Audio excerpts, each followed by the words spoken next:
오늘 오전 강원도 동해시 부근에서 규모 4.5의 지진이 발생했습니다. 올해 들어서 가장 큰 규모입니다.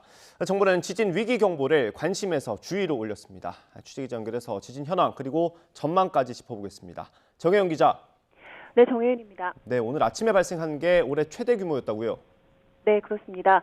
오늘 아침 6시 27분쯤 동해시 북동쪽 52km 해역에서 규모 4.5의 지진이 발생했습니다.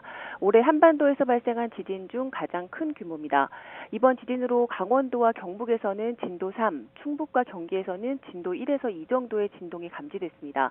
이 정도면 정지된 차가 흔들리거나 건물 위층에 있는 사람들이 진동을 느낄 정도의 흔들림입니다.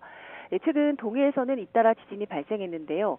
규모 2 이상의 지진이 올해만 16차례 발생했고 작은 규모의 미소 지진까지 합한다면 55차례나 됩니다.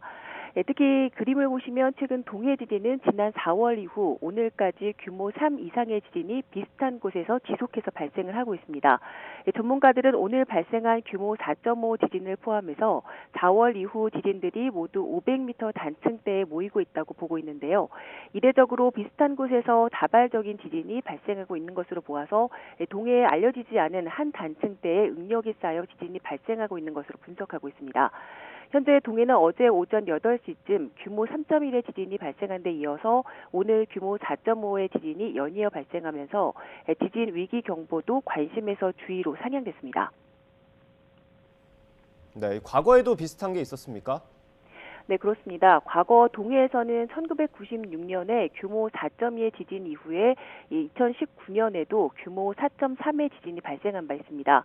이번 지진이 발생한 진앙과 비슷한 곳으로 거리가 2019년 지진과는 약 2km, 또 1996년 지진과는 8km 정도밖에 차이가 나지 않습니다.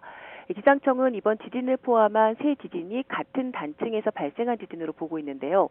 특히 이번 지진이 역단층으로 분석이 됐는데 이 단층이 수직으로 이동하는 역단층의 경우는 더 큰 지진이 발생할 가능성도 배제할 수 없어서 대비가 필요합니다. 네, 지역 주민들이 불안할 수밖에 없는 상황인데 앞으로 더 큰 지진이 발생할 수도 있습니까? 네, 현재로서는 전문가들도 더 큰 지진의 가능성을 배제할 수는 없다는 입장입니다. 다만 앞서 말씀드린 것처럼 지진이 비슷한 곳에서 지속적으로 이어지고 있다는 점에서 더 큰 지진이 발생한다 하더라도 해역에서 발생할 가능성이 크다는 분석입니다. 동일본 대지진 이후 응력이 동해안 깊은 곳까지 영향을 주고 있기 때문에 동해안 곳곳에서는 지금까지 규모 4 이상의 지진이 수차례 발생한 바 있습니다. 특히 이번 지진이 이례적으로 확장성을 갖지 않고 좁은 지역에서 군발 형태로 발생하고 있다는 점, 또 이미 해안에서 내륙으로 진동이 전해지고 있다는 점에서 내륙에도 어느 정도 영향을 주고 있어서 지속적으로 예의주시할 필요가 있어 보입니다. 지금까지 YTN 정혜윤입니다.